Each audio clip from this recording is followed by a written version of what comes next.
Hey, what's up, guys? Got home today and there was a package sitting on my steps. So I ordered this just a few days ago from Blade HQ. So let's get into it and find out what it is. I had been inquisitive about this particular knife before, and everyone was kind of, it's been like a pimp magnet. Not that it attracts pimps, but people just go crazy to pimp this particular knife. I wasn't sure about the way that it looked before, but I figured I'd give it a shot on this one. So what I did was I ordered the Spyderco Domino. It's got the blue carbon fiber in it. So I figured I'd like that better than I would the one with the black. Some people just thought it was hideous looking. I thought it was okay, but this looks really, really neat. I've got a peel ply carbon fiber with the Paramilitary 2 in S90V. And we're about to have I'm in Virginia Beach area, so we're supposed to be getting like some crazy amounts of snow. So we've already had school shut down and offices off early, and we haven't even seen the first flake yet, so it's just the way it works. But apparently it looks like it's starting to snow outside now. Anyway, so going back to this, the way that they've done this looks, I mean, it feels different than the peel ply carbon fiber on my Paramilitary. Feels actually a lot different. I like the look of this better. I don't think it's quite as goofy looking as the other Domino they had out. But the blue is what attracted me to it. It's going to be, from what I understand, a limited run. So I went ahead and grabbed it. It's got the same titanium lock side and clip. But I actually like the way it looks. Wasn't certain when I ordered it. So let's see how she flips. Flips great, as most of these do.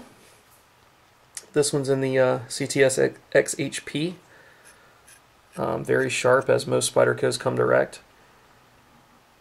And I like this complete solid grind. And it looks really good. So lockup on this guy is, my lighting sucks here, about 50% or so. Really smooth. Fires out really well. It's probably, I mean, again, holding it in the handle is probably a little bit small for my tastes.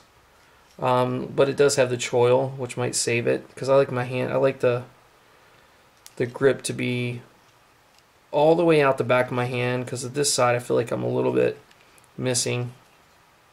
But it's not terrible. I mean, I think it's workable, but it's got a, when you choke up on it, it actually feels pretty good. You know, the ramp is the same like on a lot of the Spyderco models. So from both angles, it's not too bad. Obviously, Spidey hole, as always, you can open up that way. But why would you when you have the flipper? At least in my mind. But flips really well. This one has these standoffs on it. And looks like a lanyard hole here. That goes all the way through, which is cool. It's got a little tube in there. I guess it's press fit in there. So when the lanyard goes through, it's technically not in danger of getting cut, which the blade sits off a pretty good ways from that. So the titanium side looks like it's been stone washed, so it should hide some wear. And then this is a pretty strong presentation side. So you know, relatively inexpensive knife. I think it was like $200 or somewhere around there. Considering some of the customs, this is cheaper, and it looks pretty neat. This is something that I wouldn't hesitate to put in my pocket and really use it to cut something with. There's a lot of the customs I'm not a huge user anyway, as I've talked about before. But if I were, I would probably hesitate with something really nice. If it was a heavy cutting job like letters and all that kind of stuff is fine. But anyway, so it's not too bad. So the new Spyderco Domino with the blue carbon fiber. So anyway, it looks to me it looks pretty sweet. So anyway, guys, thanks a lot. Take care.